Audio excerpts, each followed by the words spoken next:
Good morning and welcome to Today at the Races at Laurel Park. Tim Tulloch joined by Keith Fusel on this probably unseasonably warm February day. But boy, I think we've passed the half-mile pole as far as winter concerns. Yes, absolutely. We'll take a day like this. I think we got a couple days, warming trend here. We're going to get maybe in the mid-50s. I will take it. Short sleeve weather, and maybe some guys out on some golf courses today, probably locally, I would think, trying to find a spot. But we're here at the racetrack, and we're ready for a good betting card. I like the card today, and starting the week with a card. I think it's got a little value. I had a little tough time with the early pick 4, but hey, we'll get through it. It's a pretty nice card. Yeah. A couple nice maiden races, a couple good allowance races later on in the card. So plenty of action here this afternoon. Lots of action next weekend. A week from Saturday is Winter Sprint Fest. Boy, we have it all going on. Keith, Grade 3. General George, that's a $250,000 Grade 3 Barbara Fritchley. And then, of course, 3-year-old stakes. The Miraclewood for the 3-year-old boys, the Wide Country for the 3-year-old girls. Then we've got some older filly mare and boys races there with the Campbell and the Nellie Morris. $900,000 in total purses. Whopping day, big day. Don't miss out. If you can get here, please do. If not, get your first bet account fired up and be ready to roll. Lots of stakes action. Say $900,000 in purses. We'll talk a little bit more in the lightning round about that day. We will, and it's one of my favorite weekends of the year. It's a weekend. Those stakes were very, very good to me when I was training. Let's move on to the Stronach 5. That comes up tomorrow, and this is our menu tomorrow. Gets kicked off with Gulfstream Park, Leg A, their race A. And we come back here for Leg B, race 9, back out to Santa Anita. Leg C, their race 3. Golden Gate Fields is Leg D, their race 3. And then we come back here to the track by the tracks, Laurel Park, for our race 10, Leg E. That gets started tomorrow, and it's happening fast tomorrow. The post times, it's going to, from beginning to end, it's going to be about an hour. That's beautiful. It's beautiful. It's a great bet. It happens quick. We like to keep people's attention. And that will keep your attention, especially the way it pays out. As we mentioned, it's very, very nice outside. We'll take a quick look. Track's in very, very good shape. 54 degrees, Keith. What about that? We'll take it. Absolutely. If you can, get out on the apron, and enjoy this live racing action. Sure, and every day like this is one less day of potential bad weather. But look at that grass. It's starting to take a little green to it, and it won't be long till we're back on that world-class turf course.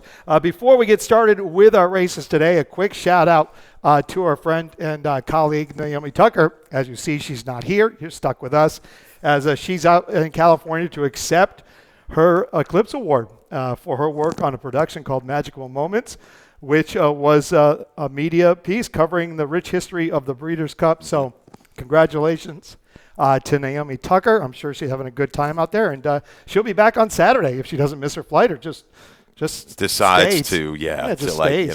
Santa Anita Park, why not? It looks like me, and it probably is. But congratulations to Naomi. We're all very, very proud of her. Well, let's get going, Keith. Race one kicks off the early pick 5. As always, industry low takeout, 50-cent minimum mandatory payout in our early pick 5, and it is always well bet. Race 1 is for maiden 4 and 5-year-olds going 5.5 furlongs.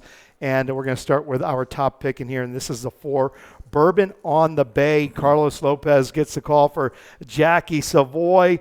Pretty good in debut, Keith. Ran a nice figure that day, and I love that comment, inside and game. Yeah, was about 3 wide early, but dropped in, did all the dirty work chasing Treasure Tradition. Horse was a heavy, heavy favor for Jenkins, taking advantage, dropping into the 25, but using that waiver, the state-bred waiver, to get the job done. But all things considered, this horse took okay money. I know it was a shorter field, but was dead game every step of the way. I'm not really concerned about the internals, 24-3, 49. The snow was coming down, Right. We the track, just played a little bit differently, and I think that was the night where the ride home was just awful. It was. That was the night. That was the night. So probably the best memory was this horse running the effort in the last race that day. Big effort. I think we'll come back and be forward against this group. I for a little bit of a price, maybe the 6, call you right back. I don't think this horse wants any part of going long. His run okay sprinting. morning, you're going to go first off a claim, a barn that's competent off the claim, freshen, and a rider that will sit and close into the pace. He will, and it's an outfit. It's a little dangerous, Only won at 15% last year, industry average. However, when Saray wins races, you usually get a little bit of a price on them there, and they're good payouts. The 8 Glorious Mahomes, we both have in our in the mix here for Damon Dellodovico. This one's returning off of a break, first time for Damon. Look, Charlestown starts have been all right, useful. Yeah, broke a little slow last time, rushed up into a next out winner. That was a Runco horse that stepped up into the allowance and went wire to wire. I like the draw. This horse was left here with Damon. I think it was a scratch, some kind of hiccup there. Was scratched a week or so ago. Finds kind of an okay spot here, going first time over. Laurel's had a chance, I guess, to get over the surface. Speed from the outside will be dangerous. I liked the ride last time.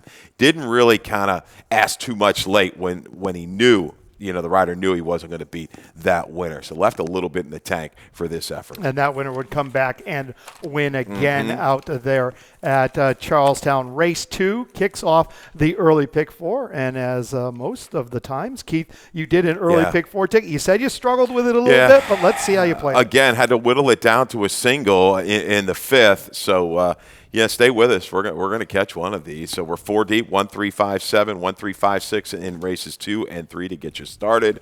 Race 4, I go 3 deep in there with the 1, the 5, and the 8 Glowing Star. I think right back for Ness, short rest.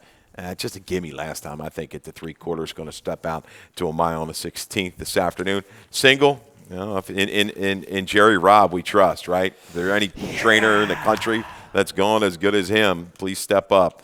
He is really going great guns right now. I know it's not a nickel, right? Nickel, couple of life. So we're reaching a little bit, but we had to single somewhere to make this ticket manageable for and you're right. If you're going to single somewhere, it's Jerry Robb most of the time, but it's Jerry Robb right now because he's going really, really well. Race 2, 4-year-olds and up, which is started for a claiming price of $12,500 or less in their last 3 starts, or claiming price $16,000. This one's going 5.5 furlongs. And, Keith, you have the 1 Stroll Smoking on top for Kieran McGee. Carol Cedeno gets the call. This is an 11-time winner who's ran another big one in his last race. He just knows how to get it done, especially going 5.5 furlongs. Yeah, Kieran, as he does, takes advantage of conditions, was up the pen in a condition race, got it done. This horse just brings it every time. I think he's the speed of the speed. May the horse be with you. We'll see. Back to 5.5. Showed it at 7. Will he have it? He has it on the go back. But Stroll, he'll fight you every step of the way. He just needs an alert break from the rail. He stays the trip here. This is a very, very competitive starter. I mean, there could be a blanket going over a couple of these at the wire, but I'll use that one. And I think Damon is certainly live with Hard Fought and the Walk. Well, and Hard Fought, interesting. Hard Fought has shown speed in the past, and maybe Hard Fought does put a little pressure on Stroll Smoking, which might set it up a little nicer for my top pick. Okay. And that is the Walk for Damon. Horacio Caramanos gets the call. This is a winner of 5 straight, 2 back, 1 at this first level allowance condition. And we're going to look at his last race on December 31st, and we're going to pick this one up at the quarter pole. Yeah, got position, was able to kind of work up towards the inside and to say, let's kind of work outside and make this run. And I tell you, Jovis, didn't fire, I guess, in his most recent effort, but had been running pretty well at Laurel against good horses. This is a good field, this optional starter 16, okay? Determined. This horse is just dead determined. Tough to do off the bench like that at 7/8. He should be tighter now, don't you think, Tim, for the 5.5? No doubt about it. It's tough to come back 7/8 off any type of layoff and into the mud also, which is a little bit heavier. Thought that was a big race. You're right, Jovis, DeRapper's in on Saturday. Looks very, very good in that race. So that starter in his last start was no give me, and there's no doubt about that. Worked since that last race. Race Race 3, maiden 40, fillies and mares, going 3/4 of a mile. Your top pick in here, Keith, is a 3, a first-time starter for Dale Bennett. Been working very well up there at Fair Hill, and certainly appears like she is ready to go. Yeah, it's just a field. I couldn't really get excited about anybody else. The trainer doesn't win a lot first time out, but I know one thing, that mare was fast. Red's Round Table reeled off a lot of wins right off the bat. She won her debut, so just taking a flyer that this horse is going to be ready. I think she's almost has to take play into this group. You go with the 7. You like Island. This horse is going to be a price in coming back with the girls here. Look, going back to Red's Round Table, she did win the Wide Country Stake that we talked about earlier, and I know because I ran second behind her. Okay. How about Island Philo? Look, 2 back, going 3/4 of a mile. Only time she's gone 3/4 of a mile on the main track. Well, she went 5.5 in that off the turf event for 25,000. But that was a good effort. Yeah. She runs second behind Spanakopita. Big number. Was good. She was enhanced a little bit by the way the track was playing on the 17th. That would be my only knock on her. It was a high and wide kind of day, 16th, 17th, and maybe the 18th, I believe. 17th and 18th, I think, were the days, and even in the 19th where you wanted to be wide. That was you were going to get that best run there. But, hey, this is a kind of a wide open group. Could be used, could rally into it, no doubt. I'm going to use Utterly Courageous. I thought her last start was just kind of flat, a little trouble early, and she did pick it up late. If you watch the race, the last 16th of a mile, the light bulb went on. I think she has enough speed against this group to kind of lay within range. And she hasn't run bad in both of her starts, and that's my comment right there in my notes. I expect improvement off of that last start. Maybe she pops back. If she pops back to her first time out, which was over sloppy track, she's going to be very, very tough. So you can't throw the 6 Utterly Courageous out. Okay. Race 4 kicks off the Rainbow Pick 6. Callie Francois, as always, has put together a ticket for us. Let's check out how Callie played it in race 4. She uses the 2 of them, the 1 and the 8. The 1 is a Glowing Star, and both you and I like that one. And the 8, Golden Grant, for coming in for Timothy Kreiser. In race 5, she goes 3 deep, 5, 6, and 7. In race 6, she really spreads there, and why not? Maiden 40, 2, 3, 7, 8, and 9. 2, 3, 7, 8, 9 in race 6. In race 7, she spreads again, 1, 2, 6, and 7. Her single comes in race 8, and why not? On the 2, Fraudulent Charge for Lacey Gaudet. Johan Rosado looks very, very tough in that spot. And then in race 9, 2 deep there, she uses the 4, Red Mesa, and the 6, Playboy Roy for Dale Capuano. $48 play in the Rainbow Pick 6. Good luck if you play along. Race 4 is a wide open 12-5 event for fillies and mares, going a mile and a 16th. And we'll start with both our top pick, and that is the 1, a Glowing Star for Jamie Ness. Jamie Rodriguez gets the call, comes right back in within 7 days. Just ran on February 3rd. This is a move that Jamie doesn't do very often, but 38%, that really picks up your head. Kind of guy I really believe if he didn't think she could, she wouldn't be here. Absolutely, absolutely. It looked like the field just kind of got away from her. And I was kind of against her there. I thought she might take a little bit more money. But coming back, drawing the inside, she doesn't have a slew of speed. I think if she's 6, 7 out of it, down past, the 5/8 pole, she needs to pick it up from there. And if you see that progression, she'll be okay. I think she works in this spot. I think the favorite might be a little bit vulnerable. I've got, Golden Grant at 5-2. Just where has she been? Going into, obviously, a credible bar, kind of a sideways. These guys hit at a high clip. Farrier, Kreiser, Wolf use a lot of trainers, high percentage trainers. But, off of the time, a mile and 16th, the flow's going to be probably comfortable for her, though, enough. She's going to have to go into a Acadian girl who's going to go zipping out. Will she kind of be able to hold sway late? Maybe she gets a jump on these closures. We'll see. Because that 2-back race, that final quarter was very good. It walked it a little bit early, but finished up. Yeah, I'm going to use her, but I'm going to send her around the 1 and the 5, Nana's Shoes, third back off of a break. A good try against the grain a couple races back. So there you go, 1, 5, 8, 9. Yeah, and I think Nana's Shoes bounces back to some of those races she was running at Pimlico and at Delaware Park in the middle of the summer last year. We're going to take a little break. When we come back, we're going to talk about the late pick 5.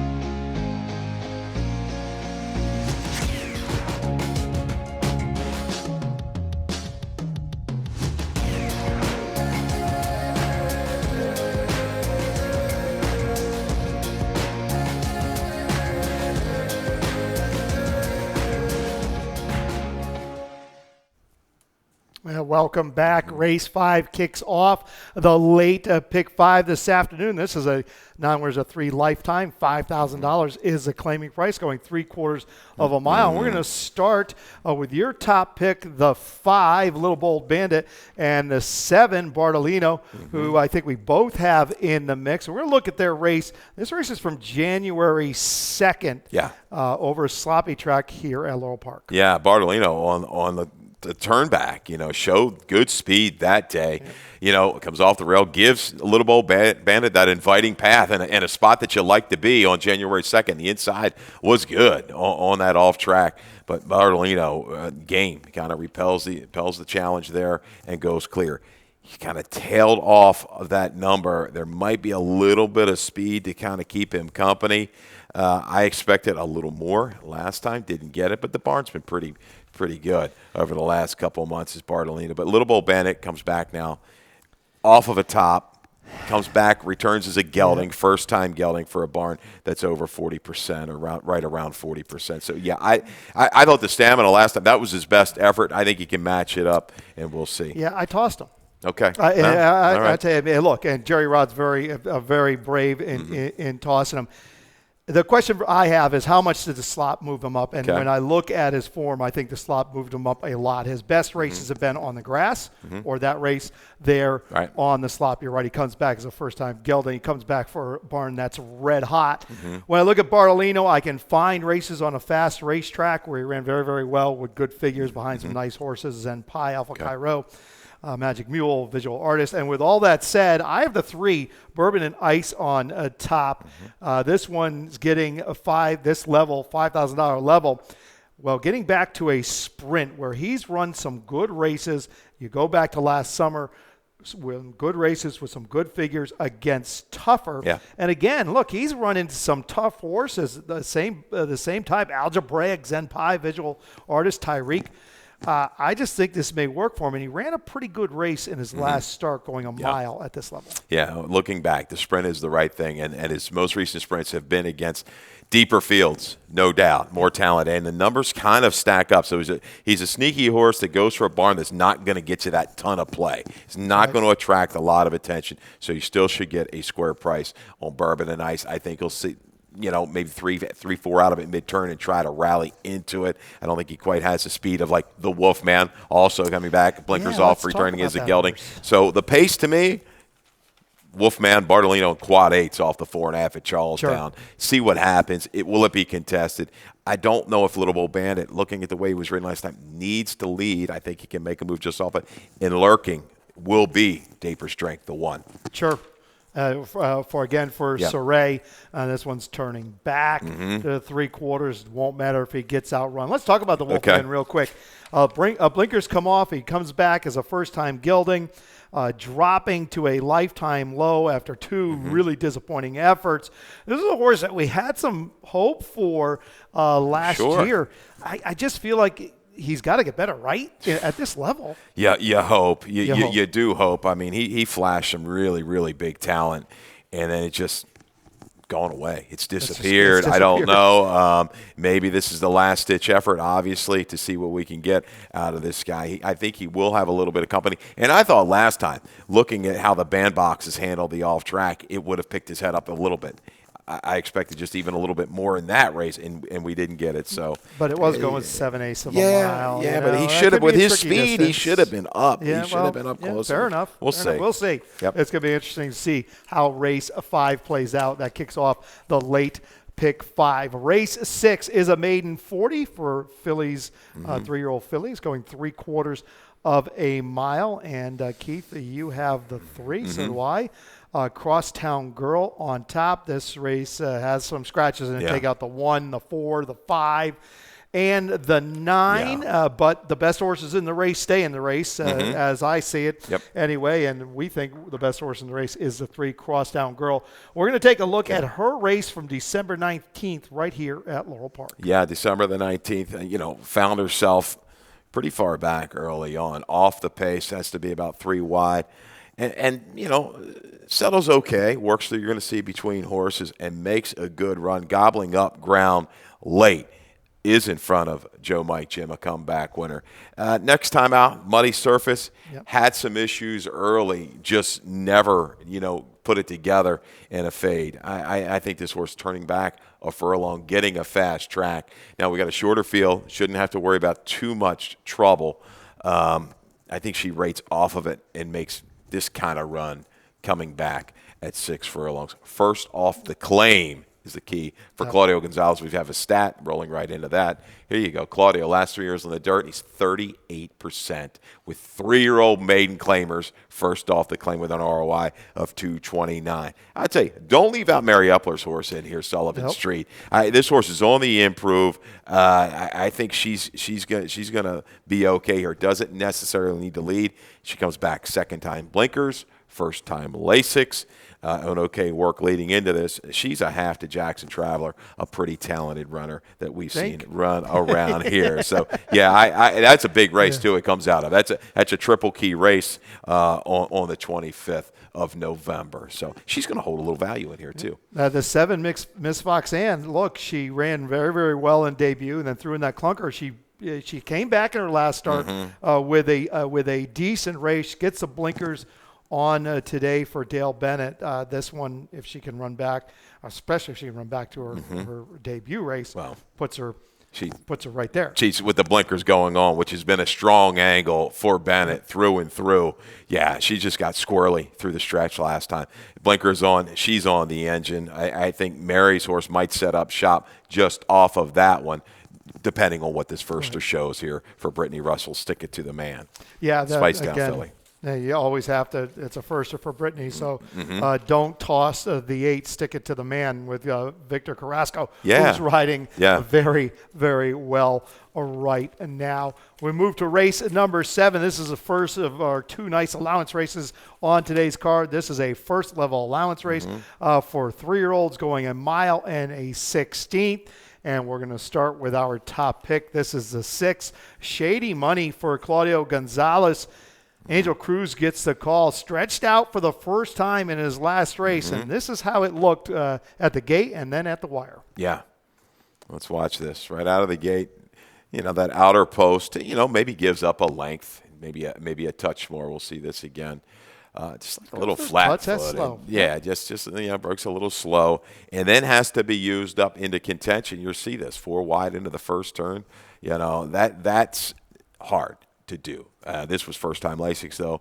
First time going the 2 turns. I just like the effort, the grit this horse showed from the 3/16th home on the left lead, but trying, just giving effort. I think this horse is going to improve a little bit today.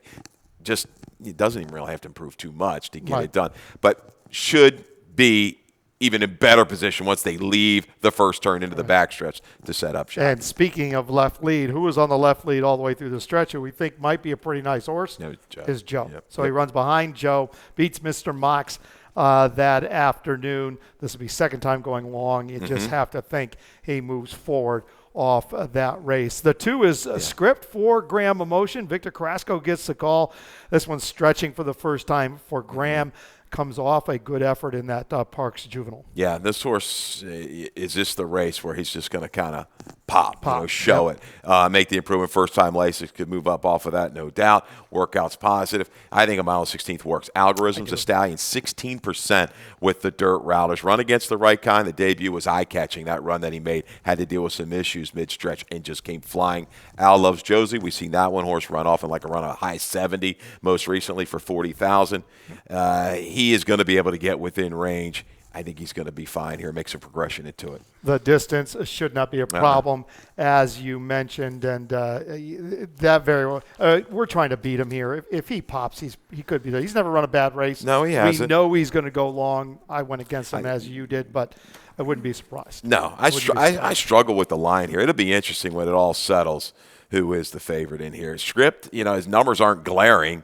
But it's the motion factor, and you see that he ran into Parks Juvenile and ran an okay third. The public likes to follow, motion, these kind of stretching spots. out. Race 7. This race 8 is the second of our allowance races. This is a second level allowance race, and Keith, you just simply can't get around the 2 fraudulent charge. We're going to look at her race from December 18th, where she handled this. Was a pretty good group.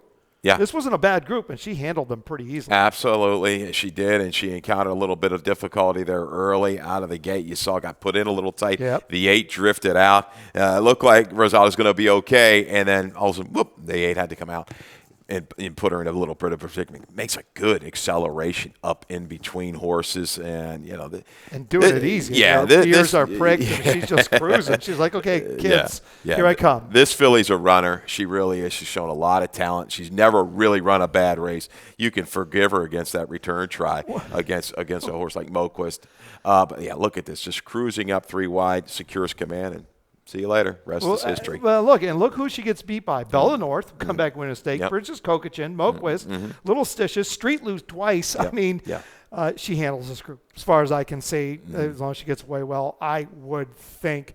You see, she just does it as easy as she wants. Yeah, she's just really grabbing it. I mean, just good reach there for Fraudulent Charge. And she's got speed to just set things beautifully up. I mean, she should be able to draft right up to them. You saw the acceleration into the turn to the 3/8 that she showed there after trouble. She should be just, ready to pounce by the time they hit mid-turn quarter pole. And they're talking Fritchie. I read this morning if she runs well today, they're considering if she comes out of it well, turn her right back in the Fritchie. So maybe this could just be a nice public work for her and move on. It's never that easy, but it looks like it could be for her this afternoon. You have the 6, Dolce Chiara in the mix here. Hasn't run since last September up there at Delaware Park where she got soundly beat, but ran a decent race winning a 2 lifetime. Yeah, I'm looking for the value underneath in the exact. I think you'll get it. This affiliate showed talent back in July at Pimlico. Encountered a lot of trouble. Really won with something left, too. I like that effort. Went up to Delaware to win the allowance and then just dead flat against Street Loop with an excuse, though, after breaking badly.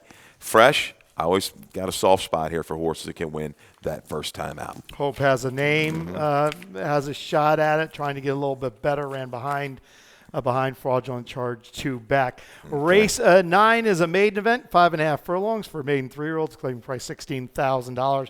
Your top pick, and here is the 1, Sky of Gold for Michael Merriman, first time gilding, and is dropping to the maiden 16 of the maiden 40 on the main track and the maiden special weight on the turn. I like this horse. I guess the biggest knock is the drop. Why the drop on a horse that was 2-1 in debut, smaller field at Pimlico, but that's a lot of play for a Merriman firster.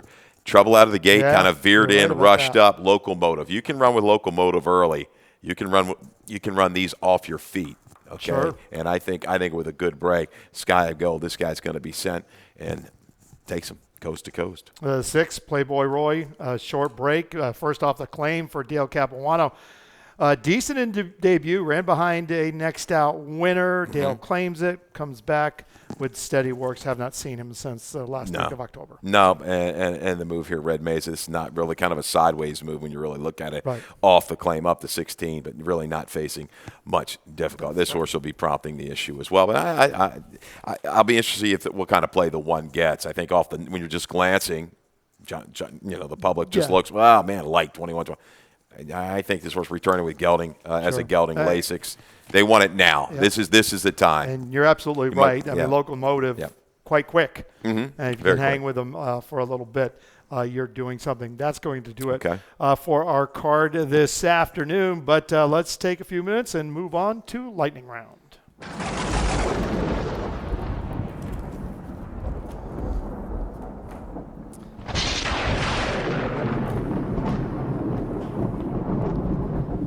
Well, as we mentioned earlier, we have this Winter Sprint Press coming up. That's February 19th. That's a week from this Saturday. It is a big weekend. As you see, we have 6 stakes, including 2 grade 3s, each worth $250,000 and some nice 100 granders. Got the nominations in my hot little hand right here. I just thought we'd take a few look at a few of the horses that are nominated that are one of our local horses, and we're going to start with the Fritchie.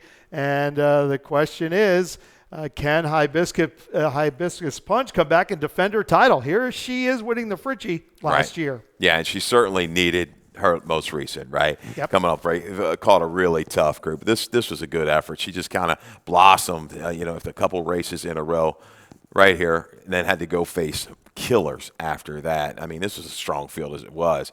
But, I think she needed her last. Let's hope we'll see if she shows up. definitely will improve, I think, off the most recent trial. Yeah, and she tried to get into an allowance race. Yep. It would have been a nice spot for her. We got canceled that day. I don't know that Nixon wanted to go in that race he was in, but he needed to get something underneath her. We'll see if she bounces back, if she bounces back in the Fritchie. Of course, the General George, another grade 3, $250,000.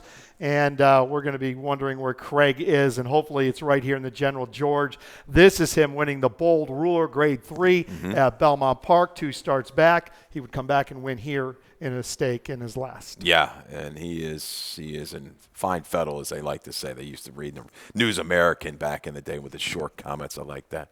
But anyhow, this horse right now, he is fast. You can kind of put him where you want him, too. He doesn't necessarily need to be right up on the engine.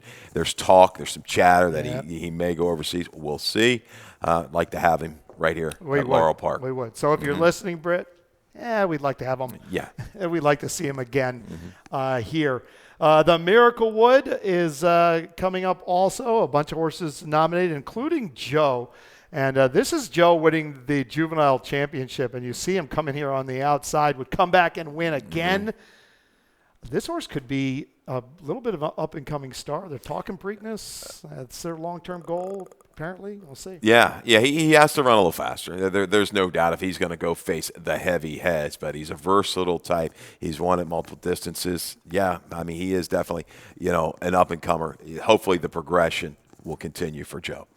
And, of course, the wide country, these are 4 of the 6 stakes that we have a week from Saturday. And we're going to be looking for Luna Bell, who's just in fine fettle right now, if she can get to this race in a week. Absolutely. I mean, she just unleashes the fury from about the quarter pole home, right? And just a big, strong run. She settles, and she can run into it. Doesn't need everything, as we like to talk about a horse. It doesn't need everything set up perfectly for her. She's running through the wire right there in the extra heat. And she certainly is. That's a nice runner for Hammy Smith. Well, that's a quick look at our stakes a week from Saturday. There's going to be a lot more news coming up over the next week, but never too early to start thinking about it. That's going to do it for Keith and myself this morning. Dave Rodman will be up next with Scratches and Changes. All righty. Good luck.